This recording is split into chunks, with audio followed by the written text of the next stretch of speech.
Bon, je vous rassure, c'est pas parce que j'ai un béret que je suis parti au Pays Basque. Non, je suis toujours à Limoges, aux portes de Limoges, pour vous présenter une nouvelle enseigne, Cocorico. Bonjour Cocorico. Bonjour Bruno.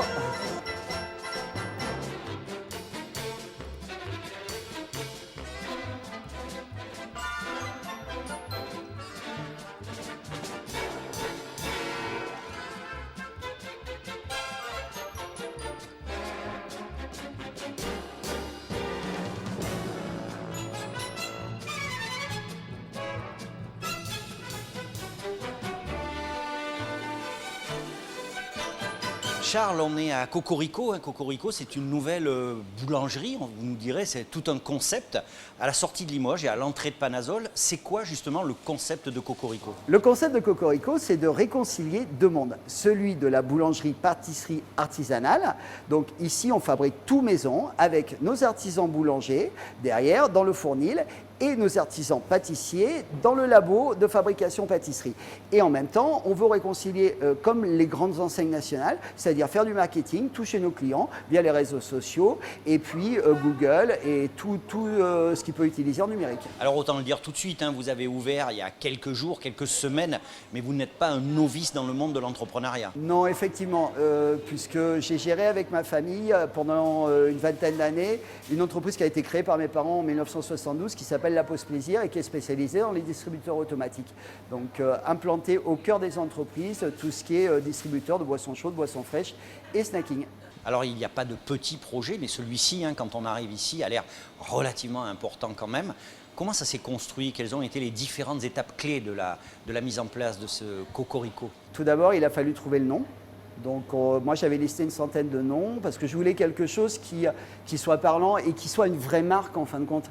Et Cocorico, ça c'est tout le monde a dit choisis Cocorico parce qu'en fin de compte il y a plein de choses. Cocorico c'est la France qui gagne.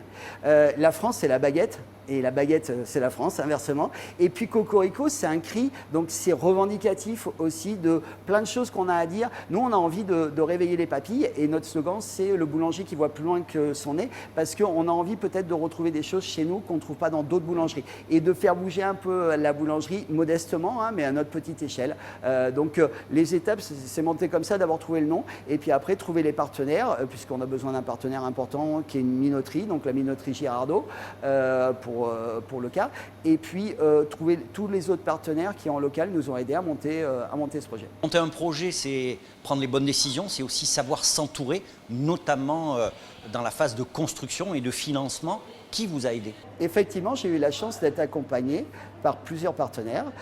On peut citer France Active, Initiative Hauts-de-Vienne, le réseau Entreprendre avec lequel je suis en train de faire un accompagnement.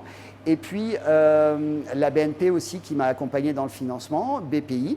Et un merci tout particulier à Jean-Paul Dehuche, ancien patron des cafés RL, qui m'a mis sur la piste de cette entreprise et de cette reprise. À peine ouvert et vous fourmillez déjà de projets, puisque je crois que vous avez l'ouverture d'un autre point de vente à Limoges. Oui, effectivement, dans le quartier de Roussillon, très prochainement, l'ouverture de la deuxième boulangerie Cocorico est prévue. Bon Charles, il est temps pour moi de rentrer, mais avant ça, bien évidemment, je vais prendre quelque chose pour mon repas de midi.